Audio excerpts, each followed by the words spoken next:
Welcome, everyone, to this week's edition of Daytime Dialogues with Rabbi Lerner.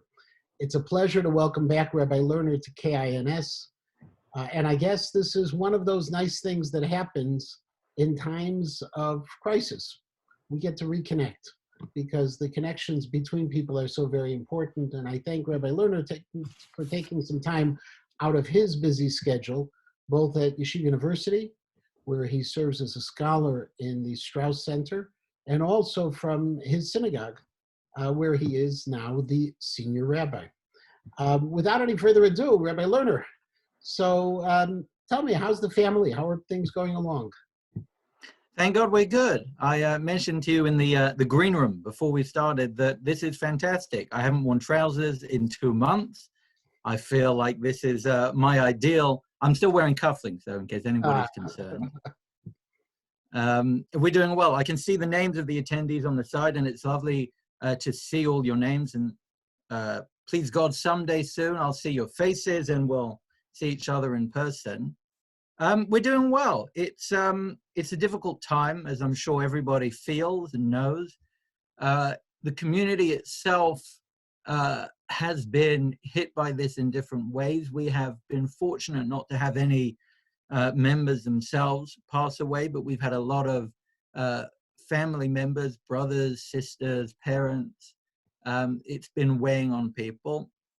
I don't know how it feels in Chicago now. The sense here is that we're through the worst of it, so to speak, and people are kind of now riding a wave and hoping things will ease up, but the headlines shift every day. One day you'll hear Oxford professors are working on a vaccine that will be ready by the end of the summer. The next day you hear there's never going to be a vaccine for this virus and the world's going to be like this forever. And it's just, there's the uncertainty for people. But I feel, personally, I feel very blessed in how the family and myself are doing. We're fortunate that our jobs are still functioning. In many ways, the job of a rabbi has become more urgent for a lot of people, as the things that we took for granted in terms of connection and community are becoming so vital for people in their absence. People are looking for guidance and teaching, and I found that I can be useful, which is helpful. My work at YU's continued. We've been teaching online. And the one X factor, I guess, is that having little kids at home, which is at the same time a challenge because we no longer have help with the kids. We're still paying the nanny, but she doesn't come anymore. But at the same time, actually having a 4-year-old and a 2-year-old who don't know what's going on and are oblivious can be somewhat liberating. So that's it's a mixed bag. So you were just saying about, serving as the rabbi and helping to offer comfort and guidance. What's the key message that you're giving to your community? It's an interesting question because this has come in waves and phases, and people have, I think, needed and been receptive to different messages at different times. And the way that I've thought about it is in terms of kind of major moments was the first Thursday night when we announced the shul was going to be shut down. I didn't have the information to go into the practical protocols of how things would be, so I couldn't give people comfort through information. I just had to address the message that we're still here, we're going to adapt, and we're doing this because it's so important to save lives. And I wanted people to feel that we were doing something important, given a few days to absorb the news and the change. I remember we shut down Thursday night, and we had an emergency health committee that got together to discuss this. And even within that committee, we said, okay, we'll shut down for Shabbos, and we'll revisit this question on Monday, which looking back was insane. We weren't going to shut down for 5 days, but that's where people were at. And after it kind of sunk in, then the lesson or the message was that this is the time to step up. Give people a chance to adapt, absorb the shock waves of this, and then that we need to come together. We need to be calling each other. We need to find ways to reach out and support and help as much as we can in the ways and the avenues that we have. That was the second phase. And now around Pesach time, that was very, very challenging. And I'm sure it was there as well, because it's so loaded with nostalgia and anticipation. The culture of Pesach was really urgent for people. And that was the way to get through that, was to provide as much as compensation as we can in terms of setting the tone, giving the message of Pesach, making sure the Shabbat HaGadol drasha happened as you did with Rabbi Rees. We did, as you did, a Chol HaMoed Yizka, which I think I got a number of messages from people who said they were skeptical about it being meaningful, and they found it very meaningful. In fact, I imagine that, please God, when this is all gone, there's going to be a call from a lot of people. Why don't we do some of these virtual things still? Because they were so effective, and I didn't have to put my trousers on.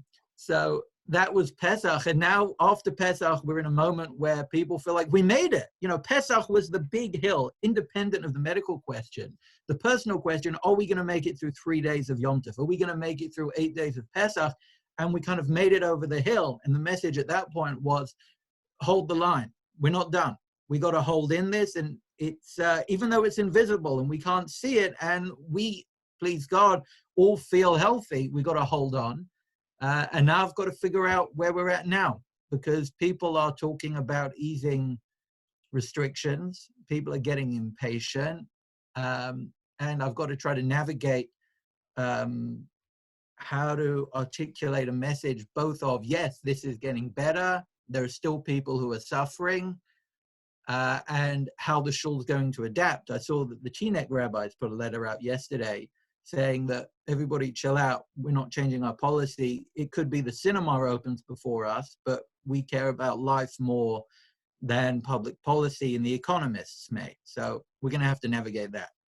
And in this time, what do you think was the most creative thing that the shul, the community, or that you've heard about happening that's brought a sense of fun, comfort, something to people?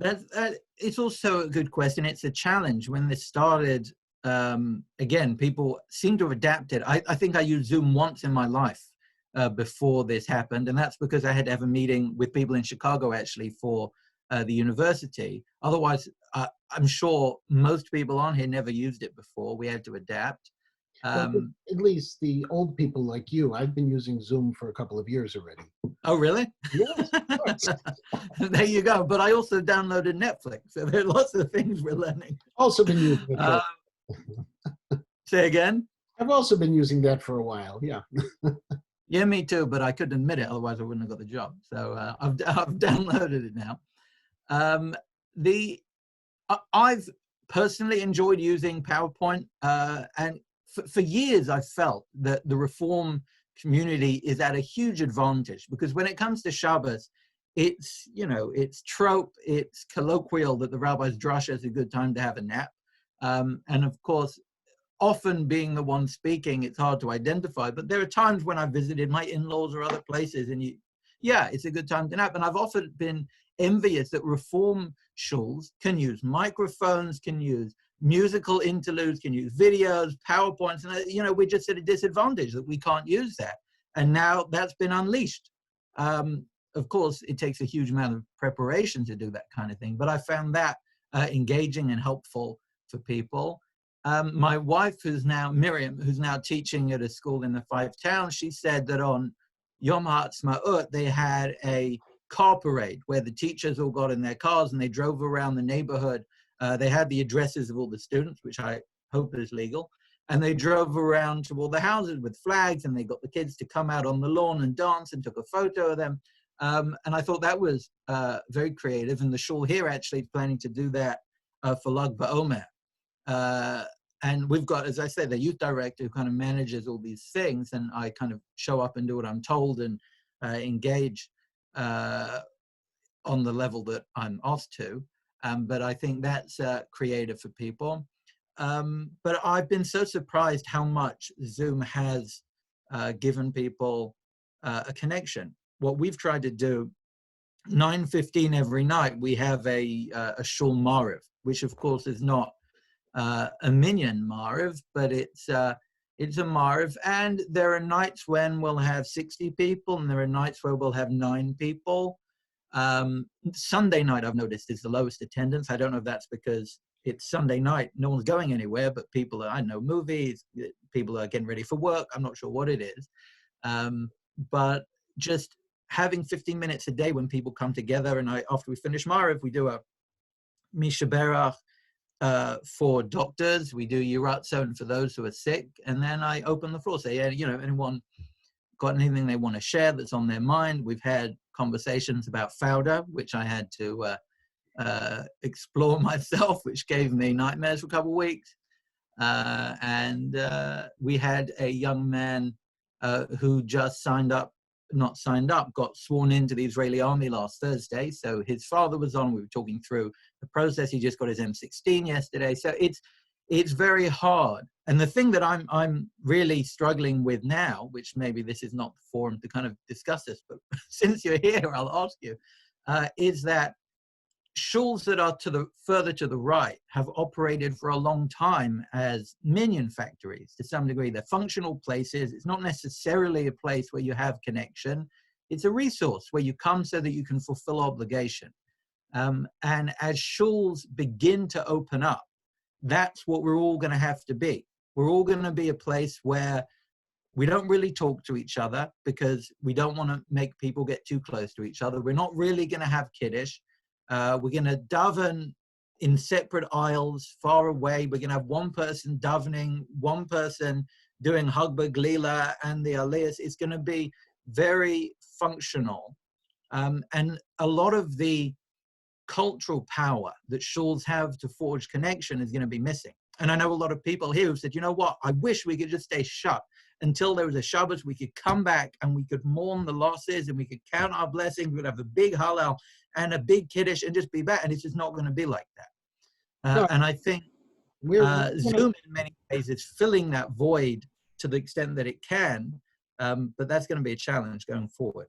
One of the conversations that I have with some of my friends who are also in the rabbinate, who are a little bit more experienced, are how is this going to change how shuls are?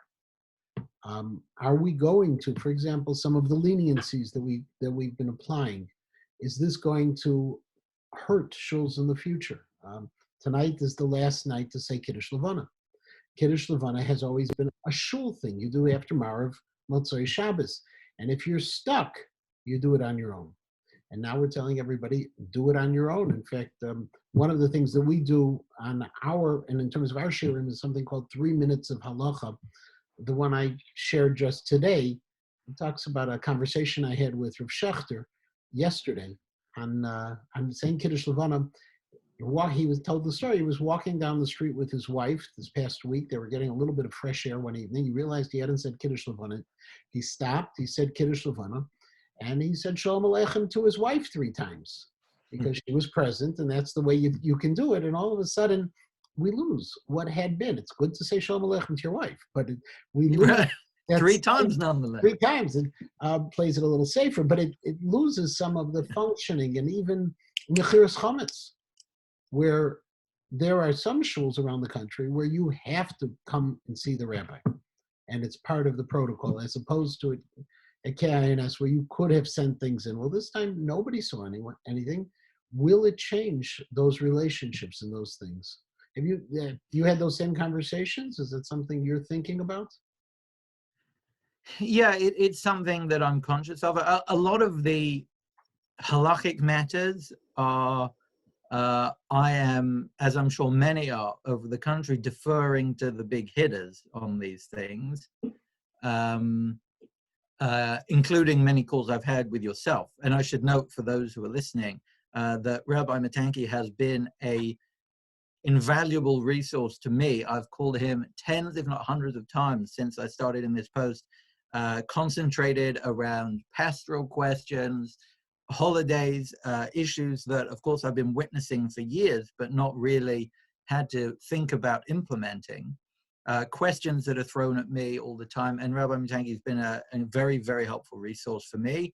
And I think a lot of the halachic questions I've deferred to Rav Schechter, Rav Willig. Being in this area helps me with that as well, because New York, everybody knows who they are and is used to relying on them for things. But yeah, there's been a question about how things may change. There's an interesting article you may have seen, Chaim Seiman. You familiar with Chaim Seiman? He wrote a book called The Halacha, I think. And he just wrote an article, I think it with Mosaic magazine, called The Zoom Seder and Sabbath Observance. And it's a fascinating read of essentially how at this moment, it's quite pivotal for electricity and Shabbat at a time when people started feeling like maybe the winds are shifting. This was a moment that unified the Orthodox world of almost every stripe and said, we can't do this, which has shifted, I think, maybe in a helpful way. And though some of the leniencies, I think, will stick, at least for some, and as an example, kashering dishwashers for Pesach. There are a lot of people who I think now that they've done that, they're not going back. But I think it's also invested a lot of the things people took for granted with value. I think we'll have a lot more people coming for a daily minyan because they're looking for that connection. I think we'll have, over Pesach, we encourage people to go for walks, and it's a relatively small area that we're serving. So we cross paths occasionally, and I've got this little stoop outside the door that I kind of sit occasionally and wave if I'm not sleeping or watching kids or doing anything else. If I may just, two translations, by the way. Trousers, for those of you who forgot, are what we call pants. Stoop is what we call a front porch. Please continue, Rabbi. I will translate as need be. Stoop is a New York thing. I don't even know what a stoop is. That's a way of standing very uncomfortably. Yeah. What did you call it? A porch? Front porch. Yeah, we don't have those in England. You probably have a veranda or something like that. That's what we have, a veranda. A front veranda or a front garden, yeah. So I saw a couple of people the second day Pesach, and a lot of the people who go to the shul, the demographic is a lot of people whose kids either just left the house or have left the house for a couple of decades. It's kind of, that's the middle mean. So a lot of people were home as just couples for Pesach, expected to be with huge families. And I saw a couple of people the second day, and I said, or the first day, I said, how was Seder last night? And a lot of people said, you know what, actually, it was very nice. I thought it would be 20 minutes. So I set the lights to go off at 11, and we were up till 1. And, you know, as you say, saying Shalom Aleichem to your spouse can be nice occasionally. And I said, oh, well, so, you know, maybe next year. They said, no, don't even think about it. So I think while there are things that are people learning to appreciate, that I think the absence of what they're used to is going to be enough of a pull factor to draw us back to a lot of these things. But let me just shift for a moment to two other things, by the way. I will come back to you. I'm going to give you a little bit of a heads up, because a conversation with you without hearing something from the Malbim will feel like we didn't really have a conversation. But before we get back to the Malbim, and for those of you who don't remember, Rabbi Lerner's dissertation is being written on the Malbim, and when we would have various opportunities for Divrei Torah, the Malbim always seemed to sneak in as one of the primary sources. So he was able to double dip while doing research and at the same time teaching. But what exactly are you doing in Yeshiva University? Yeshiva University, this is the final week of semester, which ends on Wednesday. My class was on Thursday, so I finished out last week. And you'll be very happy to hear that I was teaching a course on the most important Jewish figure in history, the Malbim. He was my course manager this semester, and I only do M's. So it was Malbim and modernity. Last semester I taught Milton and Midrash, so I've got to figure out something for the fall with M's. And I've been doing a little bit of mentoring students as well. A couple of public events, not as a headliner, as kind of a supporting role to Rabbi Soloveitchik and other important figures.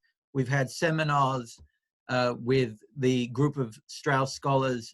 Rabbi Soloveitchik selected C.S. Lewis and Jewish thought, so we've had to look at some of his writings. That's the author of The Lion, the Witch, and the Wardrobe, and other works of theology. I've had to mentor with that. and we're doing a little bit of writing, and I'm trying to get push ahead on my dissertation, which is the thing that always comes last because it's got the least physical pressure in terms of deadline. They give me 15 years, so I'm not sure that's wise on their part, but we're trying to push ahead with that.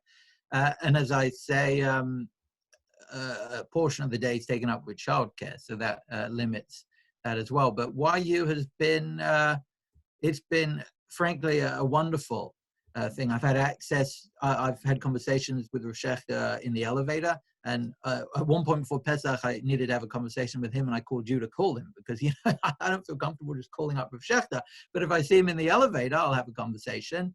And if I see him in the Bet Midrash, I'll talk to him. We've got the second largest library, Judaica Library in America, I think, at YU. I think the first is JTS. So we've got huge resources. I've got professors, colleagues around the corner. It's been a very, very invigorating position with responsibilities as well. It's been a very busy year before Corona. So, but it's been, I feel like you and the position at KINS and the lay leaders at KINS prepared me to dive in for this. And the material that I built over 6 years was very, very helpful in making this transition more smooth. So YU's been fun. There was one of the questions that someone sent in right now in terms of the Q&A, which is available, was if there's any kind of thought regarding the challenges that we face with mental health issues because of the concerns, the fears of this pandemic, how we're going to ease people out of their homes when the time comes to be able to, where it's safe to be able to come out of homes. Have you thought about that at all?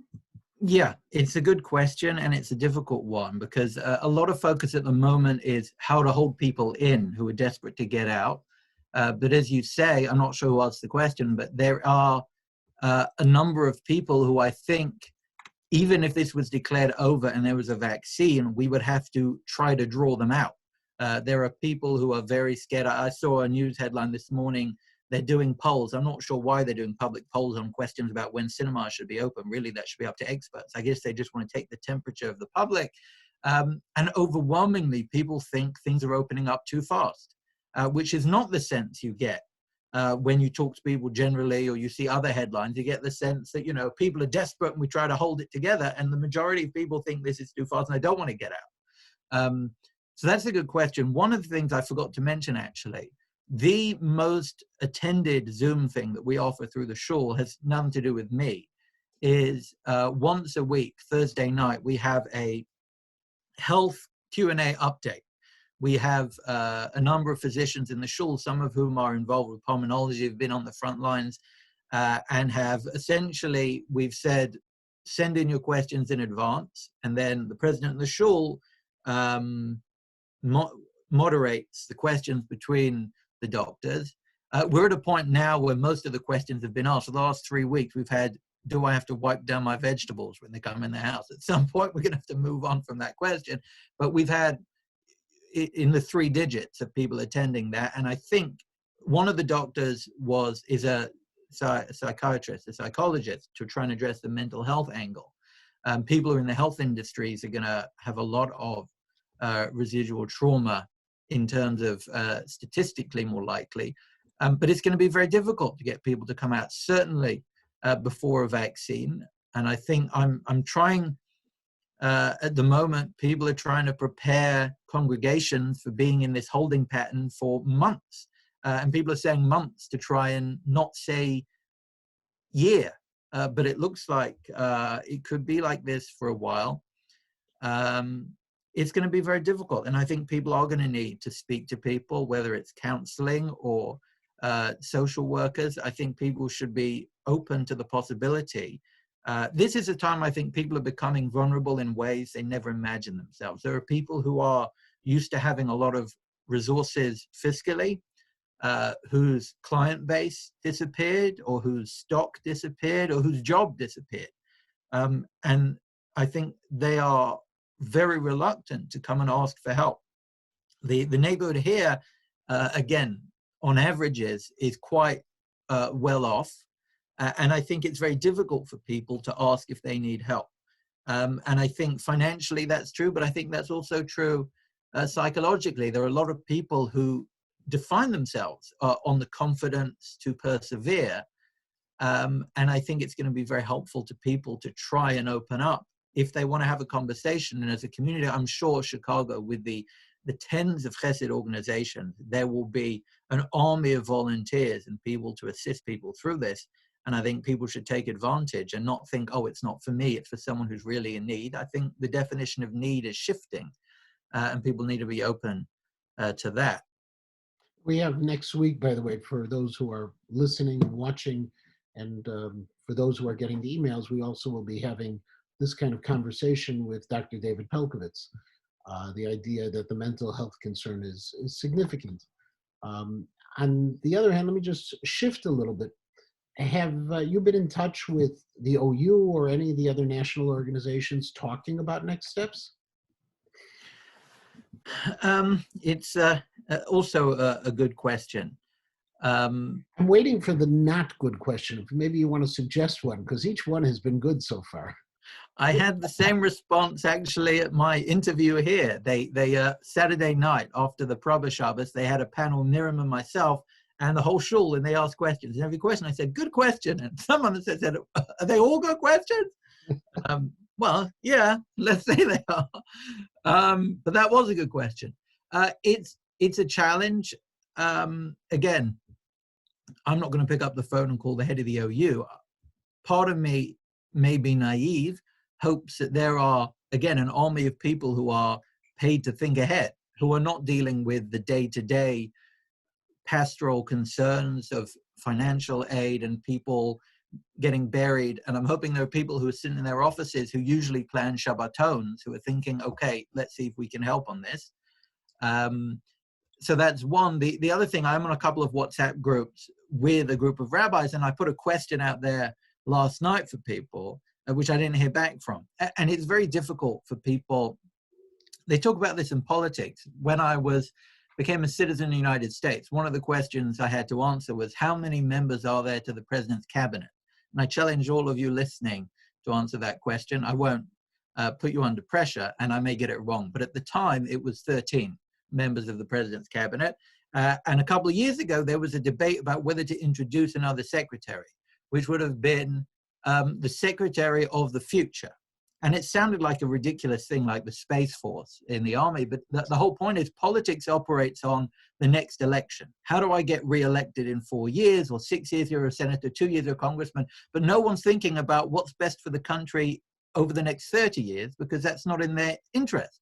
So they thought about opening a department of the future that thinks long-term in that way.